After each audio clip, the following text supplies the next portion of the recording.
Hello, and this is Echo Chernick, and you're listening to The Professional Artist on 1077 UPRN, simulcast on YouTube and Facebook. And I am live today north of Seattle in Bellingham, Washington. Before I introduce my awesome guest today, there's a couple things I wanted to talk to you guys about. I do have an awesome guest today, though, and I'm really excited to talk to them. But there's a important deadline for those of you that are artists or writers or small business owners that are in the United States. The rest of you can listen to. I give you permission, but it really, really is an important deadline. That is a new deadline that was voted in last year for business owners. It's called the BOI, Beneficial Ownership Information, and they put it in place to try to verify people's businesses. All you have to do is upload your picture of yourself and fill out a really simple form. And they're trying to decrease the number of people that are money laundering and basically make businesses more secure. Now, the reason this is really, really, really important for businesses and business owners is because they will charge you a $500 fine a day if you don't do it, starting January 13th. And I'm sure they won't tell you like the next day. They'll wait like 10 days, which is like $5,000, or 20 days, which is like $10,000. And, for artists, that's a really bad thing. And us, we don't always stay on top of those things like, deadlines and these important things because we're too busy making art. So if you know any artists that are busy making art and maybe not paying attention to these important things, this is a deadline you're not really going to want to miss because it's really, really expensive if you screw this one up. So it's called the BOI. Now, if you are a sole proprietorship, I believe you do not have to file it. Don't hold me to it. So double check just to make sure. But from what I researched, you don't have to file it because you're exempt from it. But if you're a business like an LLC or an S corp or C corp, you do have to fill it out. It's a really easy form. You just basically send in your proof of who you are, and that's it. So just Google BOI, Beneficial Ownership Information. And if you have any artist friends that you like that are just locked away in their studios, not paying attention to the world, and you like them and you don't want them to go to jail, you might want to tell them about it because it's due on the 13th, and it is really important. So also, we are coming up on the end of the year. Obviously, it's almost New Year's. And for those of you that are new to the businesses and everything, you have to give it a good thought about your purchases at the end, because you have to make any purchases that you want to fall into this tax year before the year runs out. So if for tax purposes, so if you're like, well, gee, I want to write off a computer I'm buying, or if I write off, I want to buy this bunch of books and I want to be able to write it off on my taxes. Oh, geez, I made a ton of money in 2024. I need to write off more stuff. Now you have to spend the money before it hits 2025, or you're not going to be able to write it off. You can write off so many things. Remember to write stuff off. You'd be amazed at the amount of stuff you could write off as an artist. So do not miss those opportunities. You can write off art books. My child is 20 and she's an artist now, and she's actually doing a lot of different art with anime figures and lots of really cool like Victorian outfits and stuff. And so for Christmas, I bought her really cool Lolita outfits and really cool like props and things like that. And guess what? They're all tax write-offs because they're costumes. And as long as I photograph her in them and do drawings of them and use them in my work, and as long as she uses them in her work, they're tax write-offs. So pay attention to what you're doing, what you're purchasing, and save the receipts. I mean, obviously you can't write off like a Hope diamond and be like, oh, look, I bought like a $10 million diamond and write it off, because the government doesn't like that. But if you're buying an art book, or if you're buying art from artists at Artist Alley, that's inspiration, you can write that off. If you buy a Patreon subscription and it's inspirational to you, you could write that off. My Patreon is patreon.com/Echo Chernick. You still have time to write that off this year. So, Echo Chernick, you can go over there and you can get a whole year subscription and write that off before the end of the year. So make sure you write off whatever whatever you can. Keep those receipts. And if you're not sure, ask your accountant. If you are really bad at accounting things, get an accountant when you get to a certain point, because it's definitely worth it. I'm not really good at the writing off part, so they go through that and help make sure you're doing that. Because I early on in my career, I went ahead and did my taxes myself, and then I had an accountant go over them, and she's like, "Oh, I got you $5,000 back because you did such a crappy job." And I'm like, "Oh yeah, you're gonna do my taxes from now on." So that being said, one more time, patreon.com, Echo Chernick, shameless plug. Introduce my guest all the way from Niagara Falls, Jessie Boulard. How are you doing today, Jessie? I'm doing well, thank you. I got my caffeine. Can you tell? Yeah. Making coherent sentences now, which I was not making a few minutes ago. So, but your birthday tomorrow, right? It is, and I just lost my light. Oh. Happy birthday. Yeah, I'm excited. As long as you didn't lose your studio cat. I saw your studio cat in there. Yeah, my cat's still here, but my light went out. Oh, well, good thing your cat is black, so everybody should have a studio cat. Well, I think so anyway, but then again, I have 2 of them, but I'm fond of the studio cats. I like to have hair in all my paintings. Yeah. I think it just adds flavor to them. So, but anyway, so let's see. Well, first of all, where can people find your work? So, sorry, getting over the cold with my kids. Oh no. Yeah, so you can go to jessieboulard.com. I see that scrolling across the link at the bottom, and if you're listening, it's Jessie, so IEJESSIE, Boulard, BOULARD.com. And you can see the work that I've been doing over the years, and link to my Instagrams and social media, Blue Sky. Awesome. And I love your line work. You do a lot of just awesome lines. How would you describe your artwork to people that aren't looking at it? Fluid. I love working with things that are organic, right? So I work primarily in black and white with inks and watercolor paper. I allow for a lot of mistakes to happen in the actual work itself.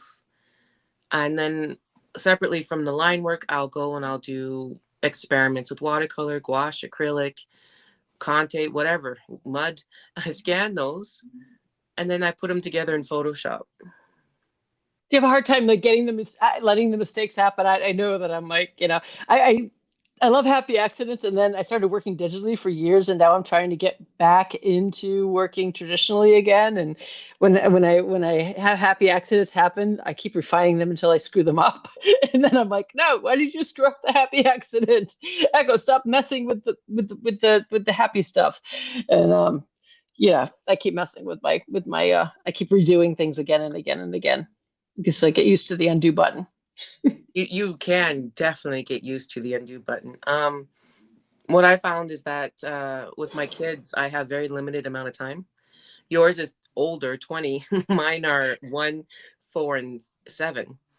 So I have a limited amount of time. The accident happens, the accident keeps going. Yes, you don't have time to reduce. No, I don't have time to reset. Like, okay, that stinks. So we'll talk about the kids more in a second. What kind of inks do you like? I've been talking on my Patreon about the inks that I've been using because I've been playing with more pen and ink and watercolors lately. So right now I'm staying true to India ink. Mm-hmm. Do you have a brand? Black and solid. Pardon? Do you have a brand you prefer, or? Oh, I'm not right beside my inks. So not really brand specific. No, I go for whatever's nice and dark and solid. Okay, cool. And do you what kind of pen do you have? A pen you use, or do you use brushes, or? So I use both. They're the dip pens. Yeah, me too. The nibs are called Hunt or Hunts. Okay. Yeah, the Hunts. I usually think it's Hunts 22B that I prefer for the finer details, and then if there's a larger area that I have to fill in, I go right with the brush. Like there's no taking time to do every line. Yeah, yeah. I like the red sable brushes. I've always thought the red brushes you can get with the red sable. I think they're either watercolor or they're like all-purpose brushes. But I don't know. I've Yeah, always liked those brushes.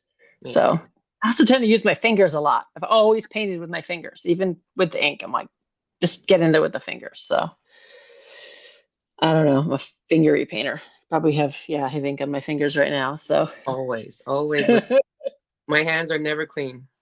no, as they They're should not stained. be. They're cleaned. They're just stained. Which you're lucky because you have a black cat. Guess what? My cat's white. So so she gets black ink on her and she don't make Lady. So but I have a great picture of another white cat I had, and he was all different colors when he was little. So and the kids got into him with the marker, and it was funny. But anyway, but it looks like you have metallics you use too. Though that's just what I do with the textures, right? So all the textures that I play with, there are metallic inks, there are a lot of bronze, and then with that bronze, I'll use the computer and I'll just change the saturation, and goes to gold or a green or so. So there's some of my textures that are tried and true, and I'll bring them in all the time. And then there are other ones when I want to be more explorative, when I just basically I take my kids and we do a whole bunch of just fun stuff. Cool. Now you're a teacher. You started out as a teacher. Yeah. That's So before you even started professionally illustrating. So tell us about that. I taught for 8 years at Niagara College in Ontario, Southern Ontario, which is Niagara Falls. When I say so, like Ontario is like 4 Texas, right? Like 4 sizes of Texas. It's huge. Yeah. Ontario is very large. Yeah. Yeah. Taught there for 8 years. I taught illustration and design. I ended up self-teaching myself design through the program because I graduated in illustration. And it was amazing. I mean, I met so many amazing students, and my colleagues themselves were great to work with. For those 8 years, there were many different students. They still impact my life. Like I even posted that I was doing the podcast today, and some of my students answered, and they're like, "We're all excited to hear you." Ooh, I hope they come on and ask questions. Yeah, I hope so too. So, you said 8 years? That's a long time. 8 years, yeah. I started having, Wow. yeah. By my third child, I was like, okay, let's step back. Yeah, that's a lot to handle. So, and then now you're teaching. You said you're teaching younger children. Right. So I decided to homeschool my kids. We are a neurodivergent family, Mhm. and we ended up in the homeschooling community, and apparently there was a need and a want for an art teacher. And yeah, that just happened organically in the sense where I was asked to teach certain programs.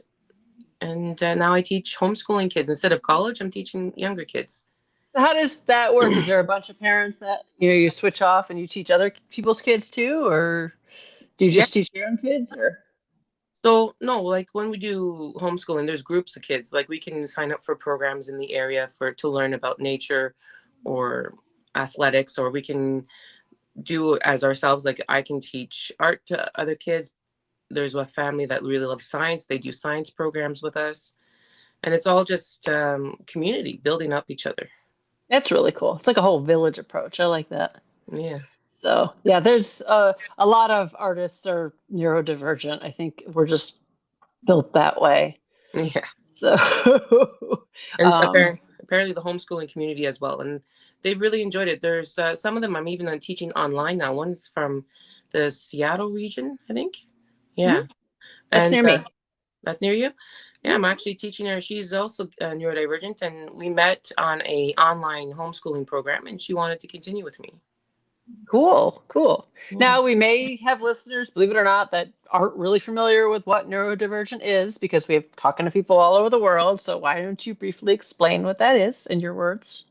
So, well, okay, so people understand the idea that autism is a spectrum, but for me, when you say neurodivergence is the spectrum, and autism, ADHD, PDA, bipolar, giftedness, there's PDA. I think I said PDA. There's so many ways. PTSD even has neurodivergence. It's just a different way of seeing the world. So a neurotypical person will go from point A to point B to point C in a very linear fashion when they're working or thinking or doing the things around them. And then a neurodivergent person will be like, wow, I can go from A to D immediately. Why do I need to do B and C? Which is why creatives fit in that so well, because we just don't always think quite the same. So Right. a lot of creatives are neurodivergent in some way or the other, and anxiety falls into that too. So Yes, anxiety.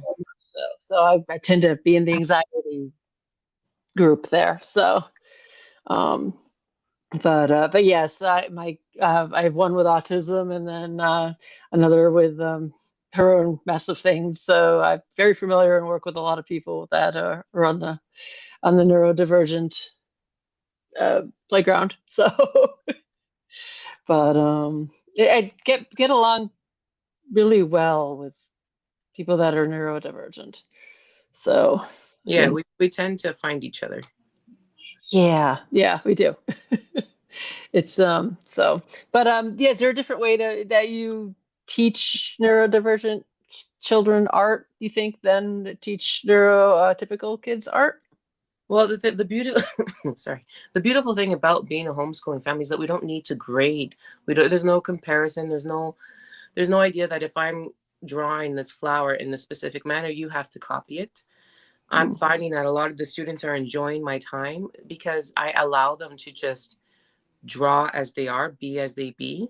And if I'm talking about lines, I just want to see lines in their work. If I'm talking about shapes, I just want to see shapes. They can take that shape and make something else out of it that isn't what I'm doing. But if they understand the concept, there's no reason to say, well, you didn't follow my A, B, and C. There was no reason to. They understood the concept and then they applied it in a manner that really makes them happy. Which is great, because I remember one of the biggest complaints I got from my younger one is that when she was in school is that she had a lot of different teachers, and I know at least one of them was like, oh, she's like, oh, they want to draw exactly this, they want me to draw it exactly like that, and she's like, I don't want to draw exactly that, I want to draw what I want to draw. And she's the one that's an artist now, and she just felt so limited and wanted to do her own thing. So so that's an awesome way to teach. But and tell us about your own illustration work. So what sort of projects do you work on? So primarily, I'd say 95% of the work I do is Indigenous projects, social issues, hard topics like the image you have for the background for the YouTube here is all about blood diamonds in Canada, specifically in the territories, and how the diamond industry breaks up families, the Indigenous families. It was the same thing back when my grandfather was working for the uranium mines in Ontario. The mining company also destroyed, well, diamonds, uranium, any kind of mining. The mining companies have really destroyed that whole idea of home and how it was not a patriarch, but it was really two and two. You had your matriarch and you had your patriarch. But with the westernized way of working, you really take that part out of the family, and then you just break everything, right? Mm-hmm. The whole social structure of what it means to be Indigenous. So those types of issues, those types of illustrations are what I've been working with. There was another one where I did the idea where the children were taken away from their Indigenous families and put into homes of adoption of white families. And that was another about identity. So all of these social issues and all these very hard topics seems to be what that has been coming to me. And quite frankly, it's really eye-opening because I'm part of that. I'm an urban Indigenous and I don't have my full status because I'm mixed blood. And unless you live in Manitoba, Canada, you don't have that mixed blood status. Okay. So, what percentage do you have to be to get the... It's not necessarily percentage. So that's a Western idea that has to do with blood quantum. And blood quantum, quite frankly, is only for Indigenous horses and dogs. It's not Okay. used anywhere else. But the Sorry, idea I is, don't know much about. All I know is that when I went to all I know about it is that, forgive my ignorance. Like the first year I went to Pratt, I didn't know anything about this. Is that I met a student there, and he had explained to me that he was 1/16th. I think it was Navajo, and so he was able to get like grants or loans because he was considered Native American because of he was 1/16th, and I knew nothing about this at all. And so that I was like, okay, so that's how I learned about you to be a certain percentage and everything. And I was like, oh, so I'm kind of like learning this as I go. So I don't know anything about that. I don't know how it works in Canada at all. so So tell when me you about say it. mixed blood, Europeans came to Canada and United States, and mixed blood is kind of what you're saying with the percentages, but we don't really say percentage. We say mixed blood as in the sense that I actually have one culture, Anishinaabe, and I have another culture within, like I can be Mohawk and Algonquin and French European, and that would consider mixed blood, right? Uh-huh. Oh, cool. Okay. So I have multiple natives throughout my life from different tribes that were um, pretty much enfranchised into the Canadian society. So I had my status until things changed, and then I lost it. And now we're thinking of, it sounds like Canada's coming back with a mixed blood status now. Okay. Interesting. I didn't know anything about that, and I didn't even know there was a blood diamond thing in Canada. So this Yeah. is fascinating. Yeah. So wow. So all right, keep going. I didn't mean to interrupt you. Keep going. Keep going. Um, I This was. is awesome. I love hearing this. This is great. Go ahead. I really did enjoy my time. I've done two very specific illustrations over the past few years. One for a podcast called Canada Land Back. Uh, that was really powerful. And if you look on my website, that's one with the two ravens with Yeah, I the, saw that one. yeah. So that's for a Yeah. podcast. And through that podcast, the author did a documentary called Thunder Bay, and I was licensed to do the artwork for Thunder Bay, the documentary on TV, so on HBO Crave. Oh, And that's that, so cool. yeah, so my artwork's on posters and then on the actual documentary, like at the end credits. And they wanted to do a whole opening sequence with it, but I don't think they had enough time, and there was too many layers, and it was difficult to do what they imagined, I think. And Oh, but that's so cool. yeah, and it was so interesting. So Thunder Bay in Canada has one of no, it has the highest crime rate period in all of Canada, and it has to do against the Indigenous cultures there. The Okay. the children that go missing, the people who are murdered, the bodies that are found are astronomical, and they're all Indigenous. Wow. There's a lot of racism and crime hate in northern Ontario and Quebec. Is that what the show's about? Yeah. Oh, and they used your poster in it. Yeah, Ooh. they used my poster. It was the best. I was pregnant. I had just fallen pregnant when I got that job with my third baby. I was so happy. That's so awesome. So now, um, so what are they doing? Is that a documentary or a show or? Yeah, it's a 4 episode documentary. Okay. So do you still have the rights to the piece that you can use now or? I have the right to promote. Okay, just to promote. So, Yeah. oh, awesome. That's so cool. And So, I still own the original artwork I actually did for it. okay. Okay. And then, so what are they doing with the show, with the documentary? Did it go on, did it run already or and everything or? Yeah, I already ran. Yeah. So I think you could probably, because unless you're in Canada, I don't know how you could. So it's called Crave TV in Canada, and that's where our HBO and all of our Canadian paid for programs come from. I think though, if you Google Thunder Bay, you might find options to watch it outside of Canada. That sounds familiar. I think I've seen an ad for it because we see some things about crimes against Indigenous peoples and we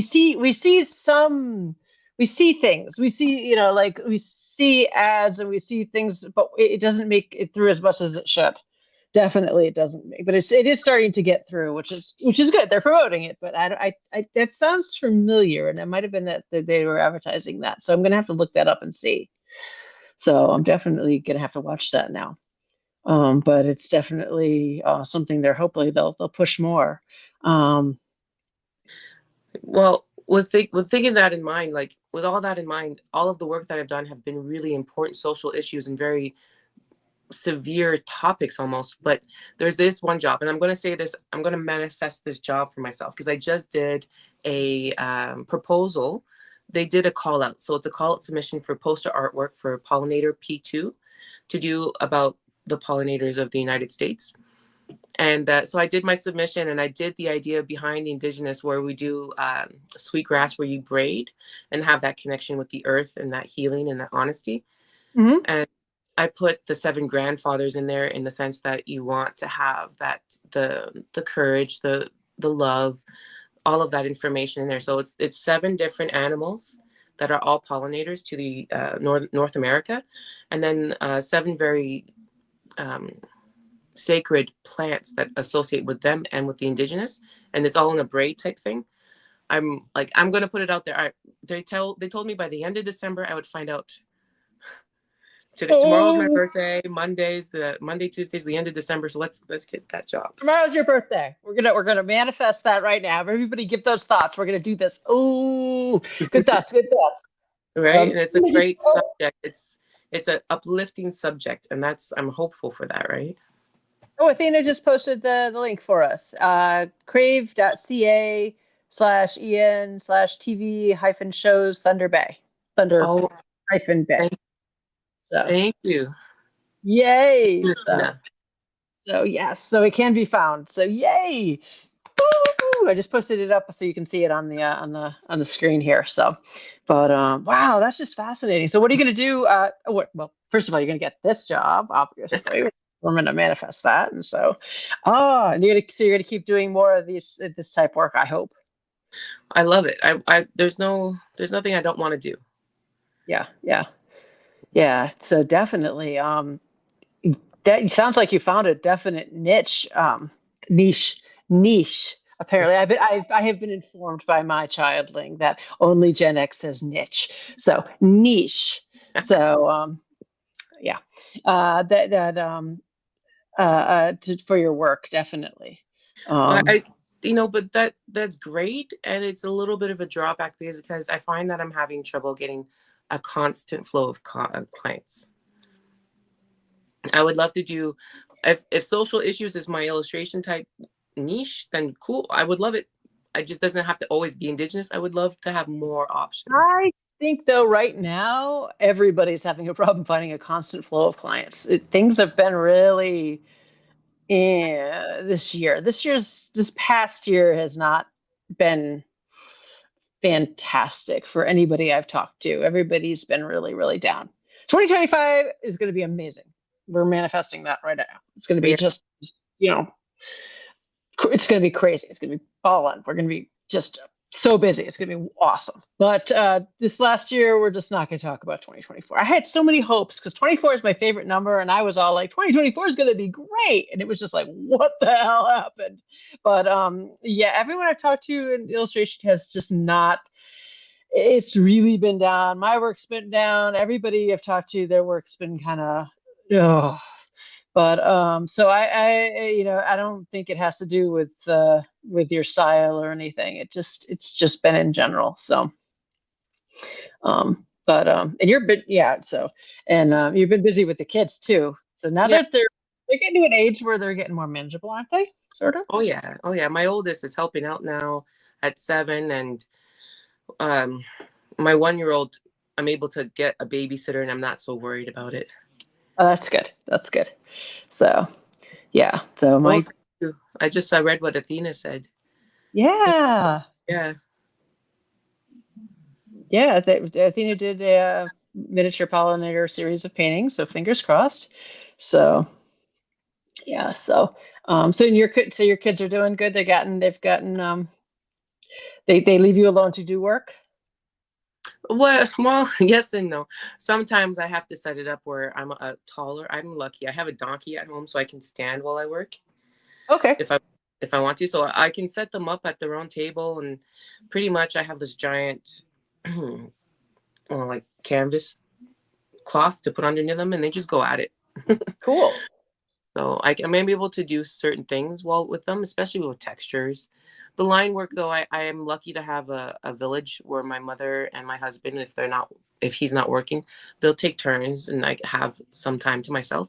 I'm very blessed in that sense to have people willing to help me. That's nice. That's nice. And it's important to get the kids just, hands in there. When mine were little, I always got them right into the art too. I was telling people when the kids were babies, I'd sit them down in their high chair and I would instead of giving them paint, like even when they were babies, I would mix up different colors puddings. I'd give them like green pudding and chocolate pudding and vanilla pudding, and I put it in different spots on their tray, and I would just let them finger paint with that. And they'd make all this art with the puddings, and if they ate it or got it in their hair or whatever, that's fine. It's pudding. I mean, it's not going to hurt them. So they'd make all this pudding art for years. So you can be all kinds of creative with having them make art and stuff. So, but it's just so important for them to get their hands in on, and get their hands on things. And I didn't give them iPads until they were 10. They didn't really get like electronics until they were 10. That was the age they got electronics, because I was like, no, you don't need them. You don't need them until I mean, you can watch TV, but you don't get electronics until you're older, because you need to be doing hand things. That's how you learn the hand-eye coordination and all that stuff. At least that's my beliefs. So, I mean,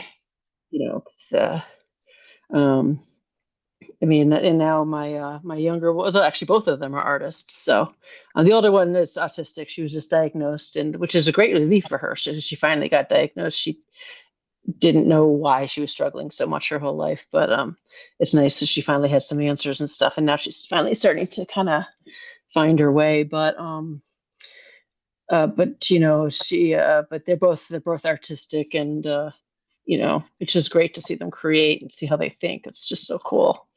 Oh, So anyway, so tell us a little bit more about something.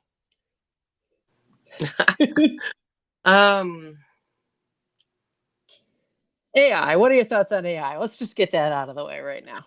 Oh no, I'm not no. I am very, very much not impressed. I've lost friends over it. I'm like, no. AI is meant to, if we go forward with AI is meant to make our lives easier, not to steal or even mimic.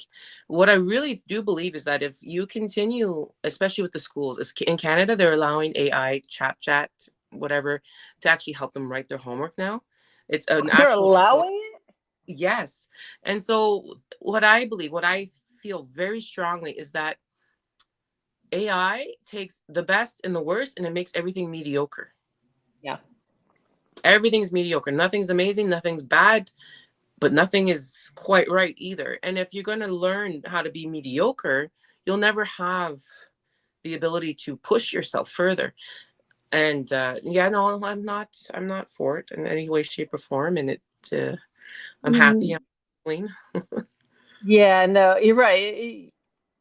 You can't. Yeah, that's how I bake. I don't really follow the recipe. This is how they always make fun of me. This is how I bake, because I tell my family, they're like, why don't you follow the recipe? I'm like, because then you're always going to end up with something that tastes exactly like the recipe. And they're like, well, what? That doesn't make any sense. I'm like, no, I like to bake the way my grandmother taught me. I bake like with my senses and stuff. Because you love my baking. It's like amazing. Well, sometimes it really is really bad, but most of the time it's amazing. I said, except for when I totally screw it up. But the only way I get like the really amazing things that I bake is by using my senses, and I just toss flour in, I toss sugar in, I toss baking powder, because that's how my grandmother did it. She just measured everything in her hand, and just by the scent of it and everything. And so that's how I do it. And I literally, my friend stood there while I was making a pumpkin pie, and I put it in the oven, and I frowned, and I opened up the oven door, and I just threw a handful of like cinnamon on top of it, and cinnamon sugar on top of it, and then I shut it. She's like, "What the hell did you just do?" And I'm like, "It just needed that." And he's like, "How did you know that?" And I'm like, it just did." And he's like, well, what would you put it? But it's in the oven already. And I'm like, but it just did. I'm like, you're not going to get like awesome and excellent and above if you follow the recipe. I'm like, I might totally fuck it up, and it might be just absolutely horrid, but chances are it's going to be fucking amazing, you know? So, But you just explained it right there in essence, is that you are willing to not only trust your own instincts, you're willing to make the mistakes and make the horrible baking to know what amazing baking tastes like. yeah. Like the Oh, idea I is got that, some horrible pieces. I got some that are like right in the trash can. Whoa! But you know, but yeah, and that's okay though. That's okay to have some pieces that you're like, oh God, that's. Oh, did you forget the sugar? Maybe. Oh, it's the same thing with art, it's the same thing with writing, it's the same thing with baking, it's the same thing with any human expression. You put the amount of time in, that 10,000 hours of great and that 10,000 hours of really bad, put them together and you'll know what is mediocre and what isn't worth it. mm-hmm. If you just start out the gate with all the answers given to you and all always mediocre, and you don't have the chance to go up and down and all around, there is no, you're not setting the bar higher, you're setting the bar, and that bar is never changing. You're gonna And to get me, mediocre yeah, always. always. And just AI, I don't go near it. I've never touched it.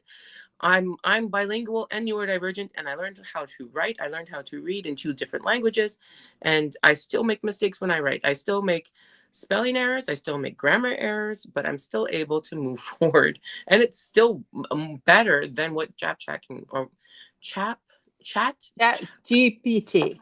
Yes, the thingy can give me. The thingy. So yeah, yeah, I see. I learned how to use. I learned how to use AI just because I feel like it was important for me to know its limitations, and I played with it, and I, learned it, and I was like, oh, okay, it's kind of cool. It does cool things that look really amazing at first, and I'm like, wow, this is really impressive. But once you start doing it for a while, you're like, it can't come up with new things. It's just like, how about this? How about this? How about this? How about this? But it can't come up with anything. It's just spitting back at you stuff. And I'm like, you can't actually solve the problem. It can't come up with anything new. It's just literally just throwing stuff back at you, and it's not able to actually come up with anything new. As shiny as it looks, it's just shining up shit and showing it back at you. And it's some pretty beautiful stuff it shows back at you. It looks beautiful, which is the worst part about it. That is the most dangerous part, is it shows you some pretty beautiful stuff, but it's still just shiny shit. So So like, I remember one of my mentors a long time ago, you can make a bad drawing shiny. You can make it interesting by adding texture. But if you mhm. take the texture out of the drawing, is it strong? Is it good? Does it hold up? Like, you can always make something shiny, but once you take that shiny, what's the foundation? Yeah, well, your piece there behind with the about the blood diamonds, right? I mean, it's not just a pretty piece. It has thought behind it. You have symbolism behind it. I mean, one of the faces is in the shiny light color, one is in the dark color, and you were talking about how it's causing a rift in families and stuff like that. I'm sure you have a lot of symbolism and things all in there that, if you can go ahead and tell us about that. AI wouldn't be able to tell us about. AI would just be like, picture people there. It's not going to be able to make all those little choices of like, or you're like, oh, I put this line that goes right up her face, right up the middle, so it looks like a tear, and then it comes down into his face and it gets dark, where it merges into his face when it goes in there. And you do that you make all those little decisions as an artist on purpose, and AI cannot make those small decisions that make it art. That it's not capable of it because it can't think about those things. All it can do is be like, face this, face this, face this. It can't do the symbolism. It can't put anything in it beyond just shiny.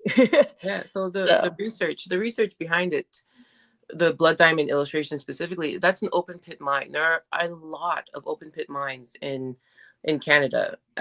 The Northwest Territories and the Yukon, that is basically your diamonds. Well, there are different reasons to have them. My grandfather, all of my uncles, majority of my cousins are all miners. And they were all indigenous. Indigenous people were always the people who were sent to the mines. So the idea is that by taking the family unit of the matriarch and the patriarch and separating them, like the males the husbands are sent out for weeks and weeks, if not months on time. That was my grandfather. You can clock my cousins, my aunts and uncles, I mean, by when they were born, well, when he came back, right? Mm-hmm. So the idea is that all those circles, that is an open pit mine. If you see the scar from above, Google it, open pit mine. You'll see all of that scarring across the earth. So all those scars, that's just showing you the separation of the husband in the background in the shadows who has to leave to work. And then you have the mother and the child in the foreground that's being affected by those open pit mines. And then the whole cityscape at the bottom, that's Yellowknife. Okay. Yeah. Yeah. Which is exactly what I'm seeing in this, and how you divided it, like, so that with using the colors and everything. And also by using the lines like that, you're also showing like almost a time progression too, because you were talking about generations. I mean, there's, you might have intended that, you might not have, but it does show that too, whether or not you just nod and smile, say, "Oh, I totally intended that." 100%. Yeah. Sometimes it's there, and it just. Yeah, and I mean, you got the diamond in the middle, and then it's got like the open pit mine, or the what's it called? There's another word for that. What was the other word for the open pit mine? Open pit mine. Mine, I think it's called, because it's stripping. Yeah. It also kind of looks like, like it's got the rings, almost like a tree, which shows generations too. Even though that's not your intent, it still does have that sort of radiating outward thing, which is, but again, AI can't think of those things. It's just going to do pictures, it can't do the symbolism. It can't, so that's the human element. That's hopefully always going to be missing. So, but yeah. But yeah, I did learn it because I wanted to see what its limitations were, and I tried putting in things to try to get it to give me things, and it just can't understand what I'm trying to tell it. I'm too complicated. I'm like, all right, I want you to do this, and it's like, I don't understand. I'm like, I'm too complicated. My thinking is too complicated. Well, I want to do this. And it's like, this, and I'm like, no, you're not getting this at all. And it's like, my mind is too complicated for what it does.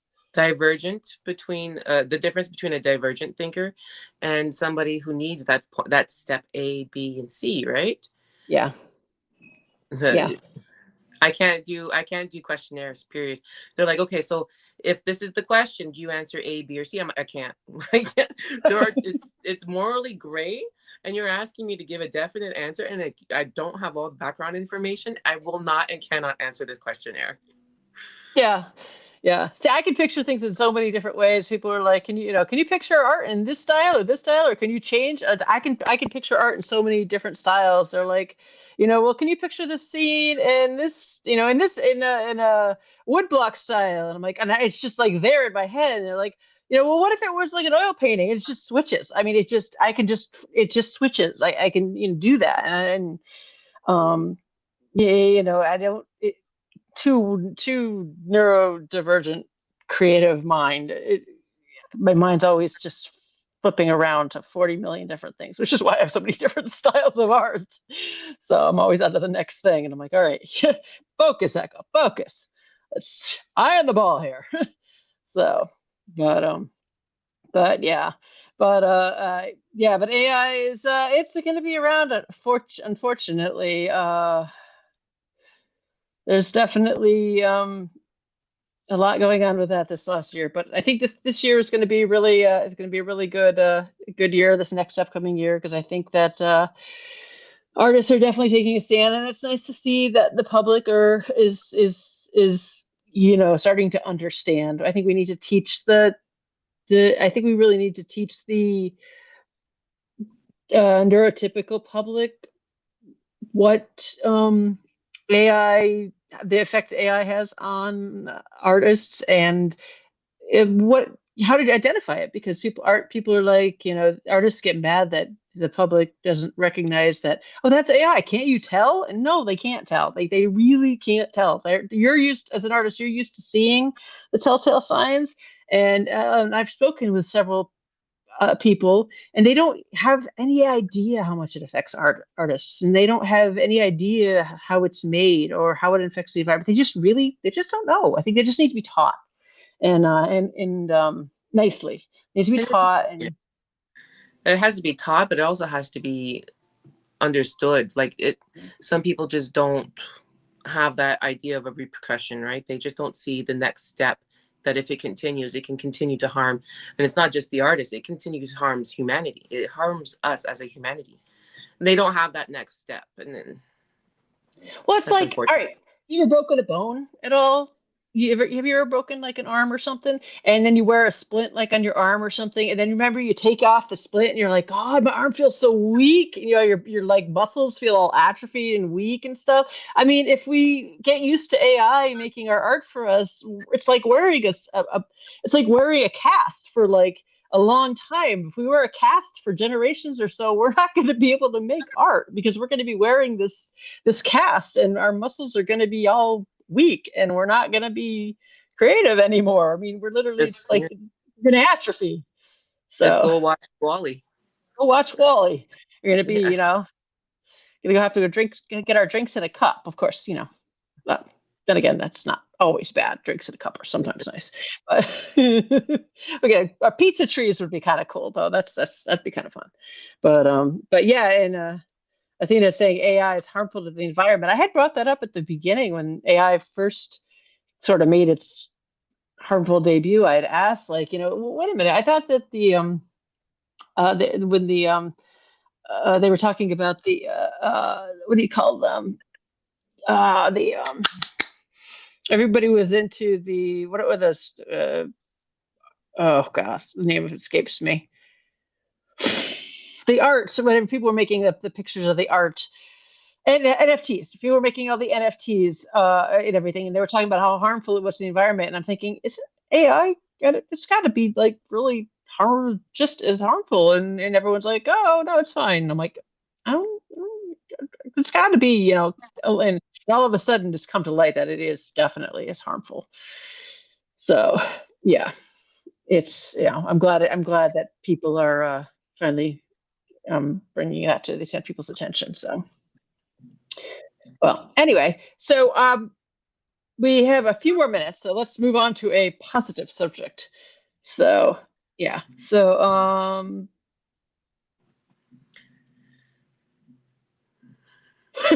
something good, something positive. Something positive. So, do you want to do any shows? Are you going to do any traveling with your kids at all? Oh yeah, we are an outdoor family. Here's my cat. This is Solstice. Say hi, I see Solstice. you. Hi, Solstice. Hi, Solstice. Um, so yeah, we are a nature-based family. A lot of so what we're doing right now with my 7-year-old and the 4-year-old and the 1-year-old are obviously along for the ride, is that we're learning about how to make pigment and inks from nature. Cool. So yeah, we just got this book. Oh, the book How to Be Ink Wizard, I think it's called. It's a Canadian artist from Toronto who did this book, and it's all in each page. It's like different recipes. Go find spinach. Go in your, like, there's the kitchen inks, and then there's the outdoor inks. Maybe And, Athena will look it up for us and put the link yeah, up there. hopefully, Athena. I think it's called How to Be an Ink Wizard. Okay. We just got that book for Christmas, and so we are very excited to go out hunting in nature to find all of the just the anything that can make. We have walnuts. We have a lot of walnut trees around here. So Okay. our first order of business is go make walnut ink. Oh, cool. Walnut's great whenever you get dings in your furniture. My grandmother always taught me how to, fix the furniture with walnuts. They Oh, had a lot of, my yeah. yellow. I have a banana yellow couch that is no longer banana yellow. Uh, my middle child, when he was around a year and a half, I was working. No, he would have been 3, 2.5. Well, I'm trying to think. No, she was born when he was 3 years old, so he would have been 2. He would have been 2, and he got his hands in the ink. He woke up in the middle of the night while I was working. I was like 11 o'clock at night while I'm doing the poster artwork for Thunder Bay, and I went to the washroom. He comes up and I come back from the washroom, and I just have 2-year-old handprints and India ink all over my banana couch. Oh, you're gonna treasure that forever. Yeah, my couch isn't going anywhere. No. Eventually, you'd have to take the upholstery off of it and make an outfit out of it, you know. All right, here we go. Here's our link for this. Looks like this is possibly the link for the book. Maybe. I posted it. So thank you, Athena. Yes, thank Sorry you. for the Amazon link. Support your local bookstores. She gave us an Amazon link, but at least it gives us the name of the book. So, but about making your own ink. So you guys are making your own ink? Yeah, so we're starting to do all those little potions in the kitchen. Like, we got like this whole cauldron type thing set up. He thinks he's doing magic. He does baking magic as well. He loves magic, right? My oldest, Yeah. the 7-year-old. So just like your baking stories, that's exactly what we're doing. We're having a free for all in the kitchens, and there's one mess after. You would think I don't clean my house. I clean my house. Just one new thing after another. Yeah. Babies don't keep. So they, as long as it's not too crunchy underfoot, it's okay. You can teach them to clean up. They usually like to clean up. So, but yeah, but but there's usually some project going on, at the same, at some time with the handprint. Sounds great though, but that sounds amazing with the ink. I remember when we made pigments when they were younger too, um, and draw with charcoal. I taught them how to draw with charcoal out of the fire and everything, and I did that in homeschooling class actually. Yeah. We did a whole thing on charcoal with the homeschooling class. We went to in Niagara Falls or something. Niagara Falls, Ontario, Canada. There's a place called Dufferin Island, and they have all these picnic tables with these barbecues. We use the barbecue and we put in all the everything to make our own charcoal. Oh, nice. That's a lot of fun. So, wow. So, oh, that's awesome. So, all right. So your URL is JESSIEBOULARD.com. Got that all out spelled properly. Woohoo! Yeah. Yes, did it. So, Athena says they're getting the book. Oh, and awesome. All right, bye, Athena. Thank you for joining us. And so, do you have anything else you want to add for anybody? Any advice for teaching kids? Any cool tips or advice for crafts that people can do with their kids before we let you go? Basically, what I've learned, especially between teaching adults down to kids, is that you're not a teacher. You're not guiding them. There's no such thing as actually telling them to do A, B, and C, whether you are neurodivergent or not. Giving them the ability to be to have that autonomy, allowing them to have that ability to make that decision, to make that stroke, to make that put that sugar on top. Giving them the ability to have confidence in their decisions is huge. And you can do that through art. You can do that through baking. You can do that with anything that allows them to say yes or no. You just say, what's the next step? What's your thought? Yeah. Give them choices. Choices are so important. Yeah. So, well, thank you for being on. And have an awesome new year. And for everybody else, I guess I will see you all next year. I love saying that. So, and you've been listening to The Professional Artists on 107.7 UPRN in New Orleans, and simulcast on YouTube and Facebook. And also, go to the YouTube channel and make sure it's YouTube/Echo Chernick, and make sure to add yourself there if you want to see all the pictures that I put up, because you can't see those on the radio. So, and bye, Paul. Thanks for joining us as well. Bye, Athena. Bye, everyone that joined us on the chat. So go over to YouTube and join us on the chat. And again, my Patreon is patreon.com/Echo Chernick, and JessieBoulard.com to go check out Jessie's work. And bye. See you guys next year. Bye.